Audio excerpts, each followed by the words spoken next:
xëyandoo tey Ousmane Sonko nemmeeku tour la tàmbale amal ci diwaan yi yéen cabinet ma nga woon ca département bu Mbour Ousmane Sonko jot nañ fa salfañe nemmeeku tour gañ fa doon amal foofee fa tolloog Joal gaz lacrymogène daanaka moo tas ndaje ma doon lu metti lool Ousmane Sonko njiital Pastef xam le ne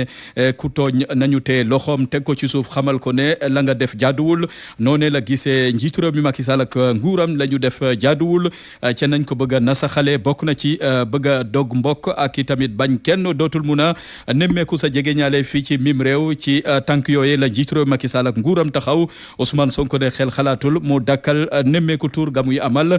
bu yaboo njiitu réew Macky Sall fagaru du ñu seetaan mukk ñuy nasaxal démocratie bu Sénégal ci yéen kaabi di Walf Quotidien Abdou Karim Fofana jot naa ñaawlu doxalinu Ousmane Sonko 24 heures ne Sonko mile mu ngi ci yoonu élection présidentielle yu 2024 ma ngay jege ay ñoñam ma ngay waxtaan ak ñoom le mandat ñoom gis ne politique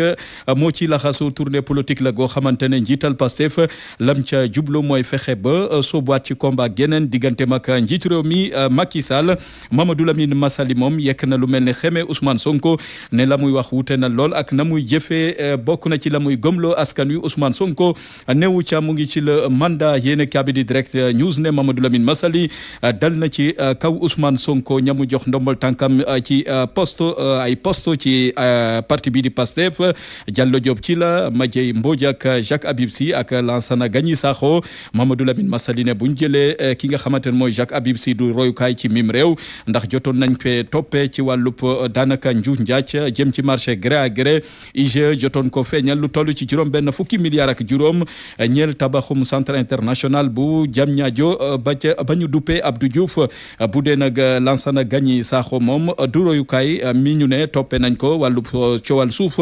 foofee ca Ngor Almadi ba tax na Mamadou Lamine Massaly dal ci Ngouda Mboup ne ku wax feeñ tey ji Ngouda Mboup feeñal na boppam yéen a di critique ne am dul tàmbalee feeñ ci doxalinu njiitu réew Macky Sall bokk na ci mu ngi xalaat élection présidentielle yu 2024 waaye itamit ma ngay bàyyi xel assemblée nationale yéen a ne ay jigéenu Benno Bokk Yaakaar ca mbir ki laan ne bu ñu sañoon njiitu réew Macky Sall amal li nga xamante ne mooy 3e mandat maanaam doon candidat nemmeeku tour Ousmane Sonko jot naa ñaawlu nañ ko ca fitnale yéen kabi di le quotidien jàmm jeex na diggante Mimi Touré ak njiitu réew mi Macky Sall fileeg ay fan ku yaboo sentu képp ku jege njiitu réew képp ku jege Mimi Touré te am ndombol tànk ci bile gouvernement njiitu réew Macky Sall mun na laa folli ci saasi mu ngi cay nas ay pexe ngir gën a suruxal Aminata Touré ci wàllu politique yéen kabi di Tribune ne Aminata Touré wax na démb ca Sen TV wax na itamit ci wàllu amnistie ñeel Karim Wade ak Khalifa Babacar Sall Aminata Touré jàpp ne diil la waxtaanu biir néeg la goo xamante ne njiitu réew Macky Sall def ca koto ak PDS ngir jëmmal Karim Wade ci anam yu dëppoo ak yoon bokk na ci ne ñu jàpp ne Mimi Touré dafa mer tax muy ŋàññ njiitu réew meek Macky Sall ak nguuram Mimi Touré ne demeewul noonu dafa gis ne réew mi fa mu jëm baaxul bokk na ci 3e mandat bu yaboo mu teg ko ci suuf ndax waru ko amal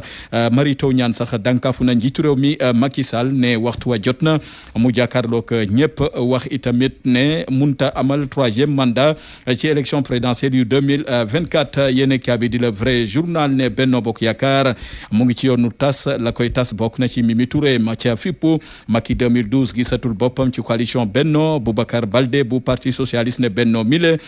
daanaka yaakaaram ëllëg mooy ci tas la jëm mu ngi ci le vrai journal yéen kaabi di Vox Populi ne ndax newul ne moom la njiitu réew Macky Sall xam ba tax muy defaraat partem di APR bëgg na koo jëmbalaat bokk na ci soobu na ci njaayum carte ya gën na tuuti soxla na ca lu tolloog 1 million ci ay carte ak lu toftal yeesalaat itamit comité ya seq googule parti di APR mu ngi ci yéen kabi di Vox Populi alerte quotidienne kenn ci responsable APR di Habib Niang ca Thiès moom la ñu cërale guddik gàmmu foofee ca Ndiassane ci kuréel gu ñu duppee FEDAC moo ko fa sargal Habib Niang ñaanal na jàmm réewum Sénégal yéen kabi di Le Soleil mu ngi ñu dégtal Ndiassane googeek bokk na ci gàmmu ga yéen cabinet njiitu réew mi Macky Sall bëgg na yeesalaat këru diine yi ñu méngook jamono defaraat leen bokk na ci tamit defar yoonu ngay mexe dànq ak i tamit liggéey googe daañ ko tàmbale ci ndorteelu wala bokk ci njeextalu atum 2022 gi ñu ne yéen cabinet di Stade ne nar naa jeexal at mi ci lu neex moom Sadio Mané bu ñu deful ndànk dina dugg ci taarixu footballu addina gi moom Sadio Mané